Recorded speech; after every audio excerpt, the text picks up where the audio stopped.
So you want to buy a house? But the bank looks at your credit score like it's a crime scene?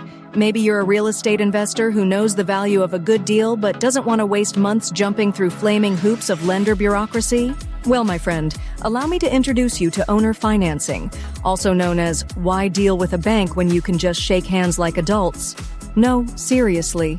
Owner financing lets you cut out the middleman, aka the soulless corporate lender, and make a deal directly with the person selling the property.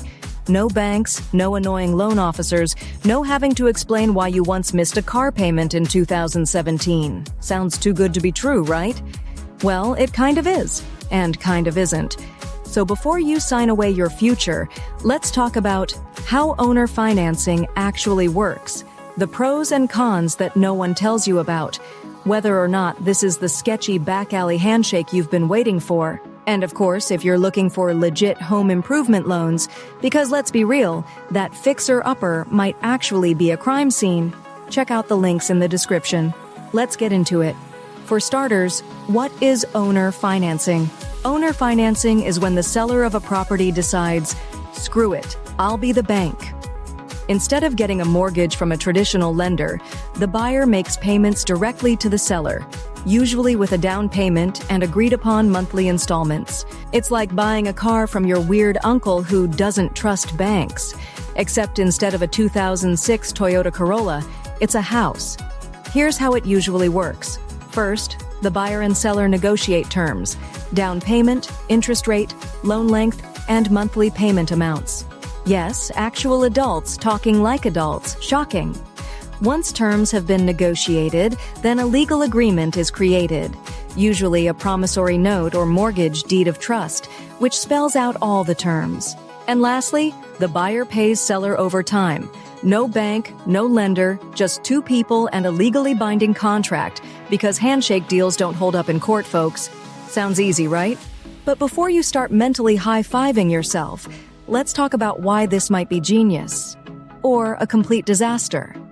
Pros of owner financing 1. No banks, no bureaucracy. Forget about W-2s, tax returns, or explaining why you once Venmo'd someone $500 for completely legal reasons. Dusra, easier approval. Got me credit? No problem, as long as the seller trusts you, or is just desperate to sell, you're golden. 3. Faster closings. No waiting on some slow-moving underwriter who's too busy playing Minesweeper. Just a contract, a handshake, and boom, you're in business. 𝐸𝐸𝐻𝐻. Potentially flexible terms. Traditional lenders have rules. Sellers? Not so much. They might be open to lower down payments, different interest rates, or creative financing, aka just pay me in Bitcoin and beef jerky if they're eccentric enough. So yeah, owner financing can be amazing, but it's not all sunshine and real estate wins. Now let's address the cons of owner financing 1. Higher interest rates. Why? Because the seller is taking a risk. Unlike a bank, they don't have a repo department and a team of lawyers ready to ruin your life. 2. Due on sale clause risk. If the property has an existing mortgage, the original lender might show up like the Terminator and say, "You didn't ask us. Pay up." Moondram. Legal landmines.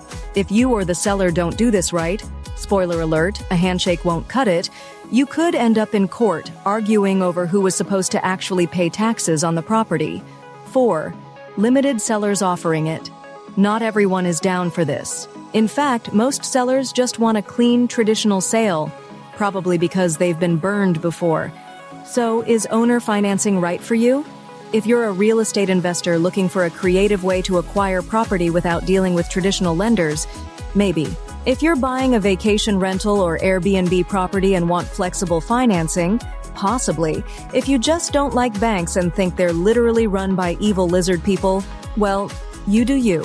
But before you go all in, get a lawyer. Seriously. One contract mistake, and you could end up financially owned by the seller instead of owning the house. And if you're looking for better financing options, because let's be honest, sometimes taking the conventional route is just smarter, check out the tools and resources in the description below. So, that's owner financing.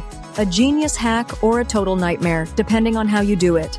If you found this helpful, smash that like button. If you hated it, smash it harder. Either way, make sure to subscribe because we're dropping more no BS real estate hacks every single week. And don't forget, if you actually want legit hassle-free financing options, check out the links in the description. Because at the end of the day, you don't want to be the guy financing his real estate empire on a handshake and a dream. See you in the next one.